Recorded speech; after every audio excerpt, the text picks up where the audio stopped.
All right, it was really, really hard to stop and record this review and not just binge through to the next episode.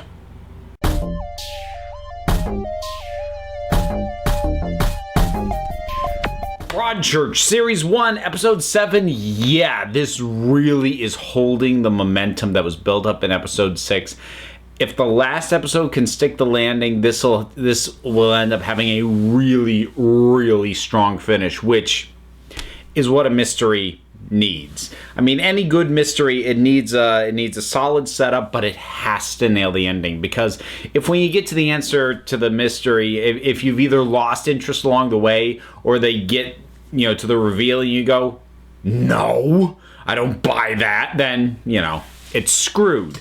So hopefully that won't happen, but that's me worrying about what next episode, because pretty much as soon as I finish recording this, I'm popping that in.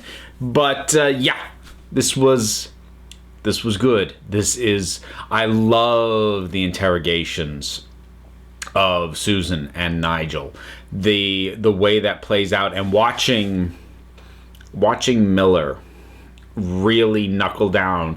I was almost a little bit annoyed that Tennant's character came back from the hospital so quickly, because I was really enjoying watching her kind of step up. And she doesn't get to do that for very long, but she does still get to sort of embody this, I don't want to say new strength, I think she's always had it, but new level of determination that she has, in interrogating Susan. And the backstory for Susan was something that on paper, I think hearing it normally would have made me roll my eyes and go, that's really unnecessary. That's really sleazy. We don't need that. For some reason, it actually works here.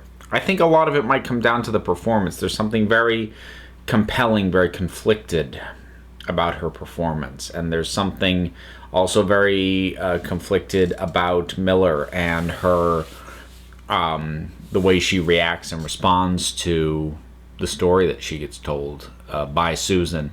And suddenly now the dynamic between her and Nigel makes total sense. I was really wondering how the heck they're gonna justify what was going on there, because I figured it was maybe not a full-on red herring, but it wasn't just gonna end up being them, but there was something going on there.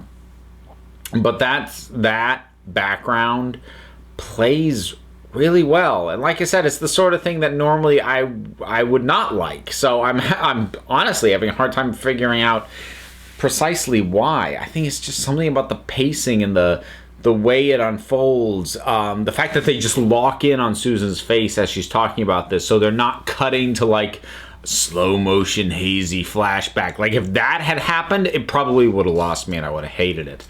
But it didn't. It makes it less about the events of what happened and more about her experience of it, because it just locks in on her.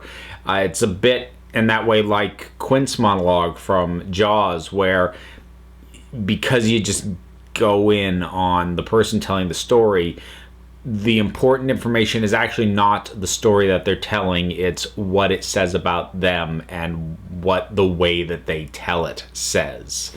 So that was really well done. And seeing Nigel, get that information in, we have a montage with no words, but we see him breaking down. I can't even imagine. I do worry that things are getting slightly oversimplified in terms of pointing towards, he's just like his father. Certainly Susan believes that. I don't know if the audience is expected to believe that. Nigel's not a good guy. It was nice to realize he didn't kill the dog. So, yay. He doesn't get points for that. You don't get points for me because you didn't kill a dog. That's, oh, look, you didn't slaughter an animal. Have a cookie. No, but that was a relief for me, because that, again, would have come off as cheap and sleazy and unnecessary. So all that is working really well. The background on, I don't know why I can't remember David Tennant's character's name.